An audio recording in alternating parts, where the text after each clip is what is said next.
Today we'll go for the next session for the electrochemistry.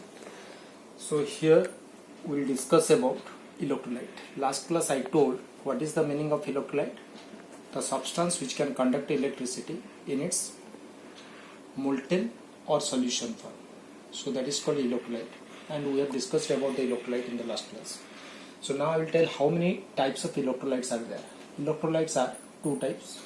One is your strong electrolyte and another is your weak electrolyte. So we will tell what is the meaning of strong electrolyte and what is the meaning of weak electrolyte. So strong electrolyte and weak electrolyte, there are a lot of difference between them. Here the strong electrolyte is that this electrolyte which can be completely ionized in its maximum dilution. So that can be completely ionized in its maximum dilution.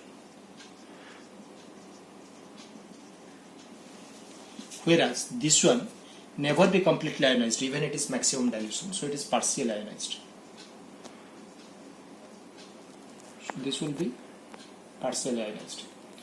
The second difference is that if you go for the strong electrolyte, the maximum ionization will be with the minimum dilution. So here the maximum ionization is with minimum dilution, and here it is minimum ionization in its minimum dilution. And if you go for the third one, this is the minimum ionization in its minimum dilution. If you go for the third one, it do not obey law of chemical equilibrium. So it do not obey law of chemical equilibrium. Law of chemical equilibrium. So we'll discuss one by one what is the strong electrolyte and what is weak electrolyte. So here is it obey law of chemical equilibrium. If I am telling about some examples of strong electrolyte, one of the trick to remember the strong electrolytes there, all the ionic salts in its dilution can act as strong electrolyte. And generally the S block metals, if you take the S block metals, that is the first A and second A group metals. First A consists of lithium, sodium, potassium, rubidium, cesium, francium, and will not take the francium. Similarly, in the second A, beryllium, magnesium, calcium, strontium, barium, radium are there. We will not take the radium because they have some radioactive nature. So if I want to make a salt by taking those metals, or the hydroxide compound by taking those metals, then they are strong electrolyte. Similarly, if you take the seventh A group elements like fluorine, chlorine, bromine, iodine, and when they form acid with a hydrogen like HF, HCl, HBr, HI, all are the strong electrolytes.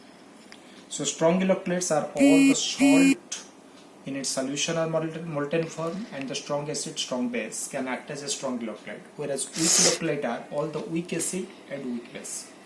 Generally all the transition metals when it form hydroxide compounds act as weak electrolyte, and all the organic carboxylic acids are also the weak electrolyte. And remember, if they have less number of minus I effect, then its weak electrolyte character increases. Now I will go for what is strong electrolyte first. So how to go for strong electrolyte? I will take one example of it. I am taking, let's say, the sodium hydroxide solution, NaOH solution. Let's say I have taken the NaOH 1 mole initially. I have taken NaOH in 1 mole, and it will be give Na plus and OH minus. So when the time t equal to 0, there is no dilution and there is no passes of electricity, so there is no Na plus, no OH minus, because it is not dissociated. I will make it dilution. Already we know there is a relation between the dilution and ionization. Dilution is directly proportional to ionization. So I will make the solution into 100 ml dilution. I am making it into 100 ml dilution, and I am passing the electricity, and I will observe after time t. Let's say it is 85% dissociate. So how many mole will be left? So it will be left 1 minus 0.83. So that is your 0.15 moles will be left. How many mole of Na plus you will get? You will get Na plus is 0.85. And how many mole of OH minus you will get? You will get 0.85 mole of OH minus. Because if it is 1 mole dissociate completely, then you will get 1 mole, 1 mole. And here I am telling it is 85% dissociate, that is your 0.85 mole dissociate. So I will get 0.85 mole of Na plus and 0.85 mole of OH minus. Now I will make it dissociate into, I will make it dilution up to, let's say, 150 ml. And when I am making the dilution up to 150 ml, after the time t, let I observe here it is now 95% dissociate. So now it is 95% dissociate. So when it is 95% dissociate, so what will be? It becomes 1 minus 0.95. So that is your 0.05 will be left. And Na plus will be again 0.95, because if it is 1 mole dissociate, you will get 1 mole and 1 mole. Here it is 0.95 mole dissociate, so it will be 0.95 and it will be 0.95.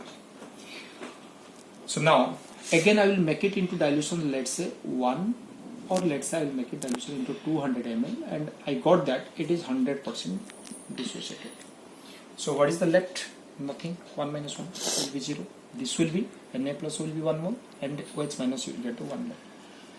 And after 200 ml, if I will add more water to make it more dilution, then we can say there will be no change, because it is already 100% dilute, 100% ionized.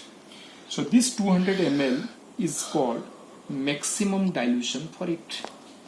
And according to definition, already we know 200 ml for it is the maximum dilution, because here it is completely ionized. As it is completely ionized in its maximum dilution, and for that reason this NaOH can be act as a strong electrolyte. So I can say now NaOH is a strong electrolyte. So here NaOH becomes strong electrolyte. The second point I told, the ionization is maximum in its minimum dilution. Look at when it is 100 ml diluted, how many percent it is ionized? 85%. Now I will make it into more 50 ml dilution. I will make it into 150 ml. So more 50 ml diluted. What is the percentage of ionization increases? 85 to 95. So only 10% increases. But before 150 up to 100 ml already it is 85% dissociated. And but from adding the 50 ml of water, only the 15% ionization increases. Again on adding water, how many percentage increases? It is 95 to 100. So it is 5% increases. So we can say maximum ionization is almost with the minimum dilution. Why? Because strong electrolyte has a ionization capacity maximum, and for that reason with the minimum dilution they want to ionize, and for that reason ionization of strong electrolyte is easy. This is about the strong electrolyte. Now let's say I am telling that it do not obey the law of chemical equilibrium. Why? As it is 100% ionized, so that indicates that it wants to form Na plus and OH minus. And therefore, if you take a strong electrolyte and make it into diluted, so the ion do not want to combine to form a compounds again. So it wants to present in the ionic form, and due to this reason, this is irreversible. And we know if it is irreversible, it do not obey the equilibrium law. So it do not obey the chemical equilibrium. I will go for the next issue. Strong electrolyte is over. Next I will go for the, let's say, weak electrolyte. I am taking, let's say, CH3 COOH. So this is the acetic acid, which on ionization gives, let's say, CH3CO minus plus H plus. So initially I have taken, let's say, 1 mole. So initially I have taken 1 mole, and I will make it into 100 ml dilution. I observe here it is 10% ionized. So what is the left? 1 minus 0.1. So that is your 0.9. How many acetate ion you will get? 0.1 mole, because it is dissociate 0.1. So acetate 1 mole you will get, H plus also 1 mole you will get if it is dissociate 1 mole. As it is dissociate 0.1 mole, so you get acetate 0.1 mole and H plus 0.1 mole. Now I will make it diluted into 150 ml. So when I will make it diluted into 150 ml, I observe it becomes 25% ionized. So how much left? 1 minus 0.25. So that is your 0.75. And how many acetate will be there? Acetate will be 0.25.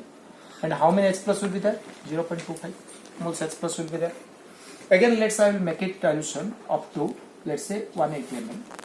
and I observe that it becomes 45%. Now what will be? Now the left amount is 1 minus 0.45, so that is your 0.55, and the acetate will be 0.45 and H plus will be 0.45. Now I will add more water, but I will make it dilution into 200 ml. On making the dilution into 200 ml, I observe there is no change. It is same 45% is there. That indicates there is no more ionization is there. So it indicates after 180 ml, when I am adding the maximum, when I am adding excess water, there is no change of the ionization effect. So I can say its maximum ionization is 45%, and the maximum dilution will be 180 ml, because after that there is no change. And as it is not completely ionized even in its maximum dilution, it is 45% ionized, it is not completely ionized. So as it is not completely ionized even in its maximum dilution, and for that reason this is called weak electrolyte. So this is act as a weak electrolyte. Now go for the what will be happening. When I am taking the 100 ml, how many percent is ionized? 10%. I will make it into more dilution, it becomes 15%. More ionization is there. When I will make it more dilution, it becomes 20%. So that indicates on adding more water, the dilution percentage increases. First of all, it is 10%, then increases 15%, then increases 20%. So I can say the weak electrolyte ionization increases with maximum dilution, whereas it is minimum ionization in its minimum dilution. Why? Because for the weak electrolyte, the ionization is very difficult, and for that reason, on minimum dilution, its ionization is minimum. Now, look at why it is called, it obeys law of chemical equilibrium, because after even the complete maximum dilution, we are not getting the complete ion of acetate and H plus. After that also, acetate ion, acetic acid is 0.55 mole will be left. So that indicates these ions wants to combine again. So this process may be reversible. So for that reason, it is act as a reversible process, and for that reason it obeys law of chemical equilibrium. So on the next class, we'll go for the rest part of it.